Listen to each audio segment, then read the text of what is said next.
You did it. You spent the money, you got yourself an awesome Stihl chainsaw.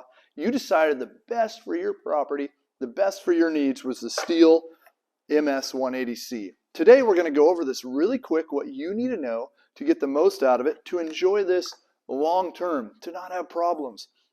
Because guess what? Most of our problems are self-induced. So if I can help you avoid these and get the most out of this saw, that's what we're here for today. Before we dig into the saw, let's talk about safety. One of the most important aspects of a chainsaw is having the proper safety gear. So one is we want to protect our ears, they're loud, and we want to protect our face, right? And so we can do that two ways. We could wear earmuffs or earplugs and some safety glasses, or we could just go right in and pick up the Stihl helmet. Man, it's so nice to be able to tension it up, pop these down, pop this. I just feel cool when I wear this. I feel safer. It's a nice way to go. If you do not have a Stihl helmet, check it out. And then chaps. Multiple reasons to wear chaps. The biggest one is safety, right? I mean, chain to double knee Carhartts. These are not Carhartts, but if I were wearing double knee Carhartts, they don't stop a chain. So chaps are designed to stop a chain, to prevent or reduce the chance of a serious injury. The other nice thing about chaps when I put these on is they keep me way cleaner. I'm not getting sawdust all over myself and oil all over myself. And they kind of create this area, this layer of protection if I'm going to get down on my knees and be doing some work. So just keep your pants dry and clean. Multiple reasons to check out chaps. If you don't have them yet, pick them up. Let's talk about what this thing runs on. It runs on 2-cycle gas. So we need to mix our fuel. There's two ways we can do that. One, we can go with the traditional buy a small little bottle. I like the HP Ultra in the 1 gallon size so I can go through my gas quickly. Right? Gas ages. Gas starts going bad in as little as 8 weeks. 8 weeks, and it starts going bad. Now, you may or may not have a problem with it for 6 months, but it is all the time. It's causing issues that are going to bite you in the future. So, one of these to a gallon of ethanol-free fuel, right? Or if you don't use it a lot, which I'm guessing is probably the case in your world, this is a great little saw, but you're going to go out and you're going to use it for an hour and it's going to sit for a couple months. Check out the Moto Mix. This is awesome. It's a multiple year shelf life, 2-year plus shelf life. It's a higher octane. It's a 93 octane. It's ethanol free. It's made to make this saw start, run, and perform at its top level all the time. So Moto Mix might be the way to go. And then finally, we need bar oil, right? This chain right here is spinning very fast, building up friction and heat, so we need to have bar oil in it. Bar oil goes right here in the front one, and fuel goes right here in the back one. I've screwed it up before. In haste makes waste, right? Accidentally drop bar oil in here and fuel in here. So slow down, do it right. Bar oil in the front, closest to the chain, fuel in the back, closest to the carburetor. We'll show you that in just a minute. We've got the saw, it's fueled up, it's bar oiled up. What do we need to do before we start it up? First thing, I always want to make sure that the chain tension is not too loose or too tight. Okay, so right now it's good. It can rotate fine and there's no slack. So I'm all right to start this saw at that point. I'm going to engage the brake. That's forward. You hear that violent clicking? That stops the chain from spinning, and that's a safety aspect that's very important. Then it comes time to start. I'm going to squeeze the trigger. I'm going to go all the way down. There's 4 positions on this. We got a choke, a start, a run, and an off. Okay? I'm going to go all the way down to choke. This is a Stihl MS 180C. It has the easy start feature. This saw usually is 2, maybe 3 pulls on choke. It pulls over so fast that sometimes we miss the burp. So if I were to talk about something that causes the most problems in our world at Carl's Mower and Saw with the Stihl MS 180s, customers flooding it, the frustration of flooding, and it's really just a matter of pulling it too many times on choke. So don't give it more than 3 pulls on choke, or you're going to come see me. And I want to help you avoid that. I know I like to see you guys, but if I can help you into that frustration. So now I'm going to pull the rope. 1, nice easy pull. Did you notice that? I didn't rip it. If I'm used to starting a big chainsaw, I'm more than likely going to go. Problem with that is I hit the end of this rope really hard, and that's hard on the starter pulley and the spring and even the rope itself. So just pull nice and easy. 1, 2, maybe 3. It popped, it burped, it fired. We now move this lever, this switch up 1 position. This is the start position. And if I've done everything right, on the first pull, it should go. Boom, it's running at a high speed. Remember, we got the brake on, so right now I'm starting to build up some heat, I'm building up some friction. So within the first couple seconds, I want to squeeze the trigger and pop that lever up to the run position. You saw it or you heard it. You'll hear a click. Do you hear that? Now, let it warm up a minute. Okay, what am I going to be cutting? Let it warm up for a minute or so. Take the brake off, rev it a few times, get things moving, stretch it out, make it ready to go to work, and then we can go. When it comes time to turn it off, all the way up is off. If I need to restart it and it's warm, all I have to do is just 1 notch down, pull the rope and go. Now I talked about the brake for starting. The brake really should be used a couple times when I'm using this saw. So 1 is when I start it. 2 is when I'm operating or moving around with it. So a lot of times with a saw of this size, I'm not just bucking a log. I'm not just working down this log like this. I'm making a cut over here and I'm making a cut over here. So I like to flick my wrist, engage the brake, and now I can walk over to this part of my property to do my cut, take the brake off, and go. Done my work over there. So when I'm actively walking around with this chainsaw, I want to make sure the brake is on. The main purpose for the brake is a kickback safety. So if I'm cutting, especially with the tip right here, this little top part of the tip, kind of 9 to 12, is where the kickback portion is, the highest risk of kickback. And that saw can come back up at you. You hear that?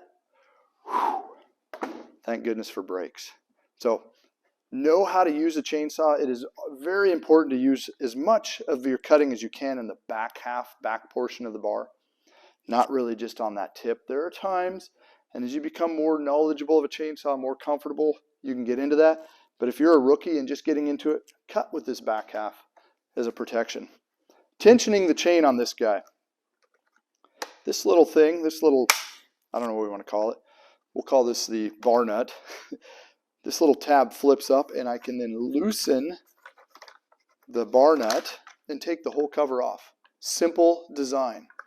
Very easy to get into and change the chain. Now you'll notice the chain right now is under tension. I can turn this clockwise. See that chain just back right off of tension? That makes it really easy to change the chain over to a new chain. When I put a new chain on, I'll usually take my finger, hold the chain in the back of the bar, and then roll this out to kind of get it somewhat close to tight. And then I'll take my cover and put it on like this. Tighten it up a couple turns and finish the tensioning with this black dial right here, and good to go. I don't need to over tighten this. I've had times where I've had to get a pliers out to loosen this. So you don't need to lay into it, because guess what? As soon as I pop it up, it's locked. It can't loosen up. So just a little trick, little tip. Make sure you don't over tighten that, like I almost did right there. Especially as it gets warm and expands, it gets harder to deal with. And then when this cover is off, there's a couple things to pay attention to. One is to kind of keep this area clean. I've seen sawdust build up in this area, which can kind of hinder the movement of this chain tensioning cam. And every once in a while we'll see that screw right there back off. Okay? So check the tension of that screw. One negative to this quick chain adjuster, and I think it's really cool because I don't need to have a tool with me. It's so simple to change it. But one negative is because of that ease, it's a little harder to rotate the bar, right? I can only put this bar on this way. See that? If I try to rotate it, it doesn't work. So in order to rotate the bar on this, what I have to do is take this screw loose right here, take this spur gear, flip it over to the other side, and put the screw in here. Only one of these is threaded, and it only uses one screw. Okay, I have people come in and say, I'm missing a screw. You're not missing a screw. It just takes one screw. And make sure that you keep that oiler hole, see that little hole right there, clear of sawdust and debris, because if that gets plugged up, you're going to prohibit or inhibit bar oil from getting to the bar and chain and keeping things lubricated and moving well. Bar oil is actually coming out right here. So if you sense that your chainsaw is not oily, one way to test it is to take it apart, leave it like this, start it up, and then idle it a little bit, kind of at a little bit higher speed, say quarter throttle, and look at it for it to spew out, puke out, whatever, dribble out that bar oil. And that way you can confirm, yeah, my chainsaw, it's oiling just fine. So we know about kind of that chain bar area. We know about starting. We know about bar oil and mix oil. Let's get into the top end of this saw so we can see where my air filter is and where my spark plug is. I am going to need a tool for this. So I'm going to need a flathead screwdriver. I'm going to use a steel bar wrench, and I'm going to take this knob right here and I'm going to give it a quarter turn, and then tip here, squeeze the trigger, put this choke lever all the way down. That makes it easier to lift, nice work, to lift this up. Oh, I just locked it, not unlocked it. There we go, unlock. Lift that up and pull straight back, okay? First time off, a little tougher. Okay, cover is off. You'll see my spark plug right here on the top. You'll see my air filter right here. Fairly cheap. These things are less than $5. If it looks nasty, probably just throw a new one in. Something you can do to keep this air filter cleaner is to keep this chain sharper, right? Stay away from the dirt. One tip hitting the dirt is going to take this chain and dull it. So when you see nice chips become fine powder, probably stop and get your chain sharpened or pick up a spare chain. Okay, so you can keep an eye on our air filter. We can change our spark plug. It's also an easy way to get in here and blow everything out and just make sure it's good. Another thing I do see occasionally on the MS 180s or on the small saws is they idle a lot. I don't, maybe I made some cuts and then I set it down with it idling and I moved my branches. That idle time can plug the exhaust. So right under here, these two nuts come off and I can take this cover off. There's a little screen in there. And that screen, which you can't really see, but underneath this cover is a little screen, and that screen can get plugged up. It's your spark arrestor. It's a mandatory item. It's supposed to be in there. It prevents sparks, prevents fires, right? But it'll plug up and it'll make this saw run like garbage. It will not be able to accelerate. It just sounds like it's a dog. So if you have that, if you ever go fire this thing up and it sounds like a dog and it doesn't want to accelerate, and you know that you maybe have done a lot of idling, pull that out, check it out, see what it looks like. How to avoid that? Clean air filter, clean oil, and running it, clean fuel, right? Proper mix oil and fuel, and running it hard when you run it. Not a lot of this half throttle stuff. There's a time, there's a place, but if you do it wrong, you will cause some problems. So there you go, a quick overview of your Stihl MS 180C.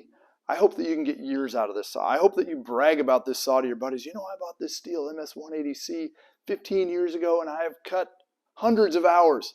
You can do it if you follow these instructions. See you next time. Hey, this is Josh from Carl's Mower and Saw. Thanks for watching our videos. We're proud of the fact that we've been serving you with the best in outdoor power equipment since 1990. We're glad that you had an opportunity to sit down, watch our videos, learn something about an exciting new product that we have, something that interests you for your property, or really how to use your equipment to the best of its ability. Don't forget to like, subscribe, follow, whether it's on Instagram or YouTube. We're excited to share more information with you. See you soon.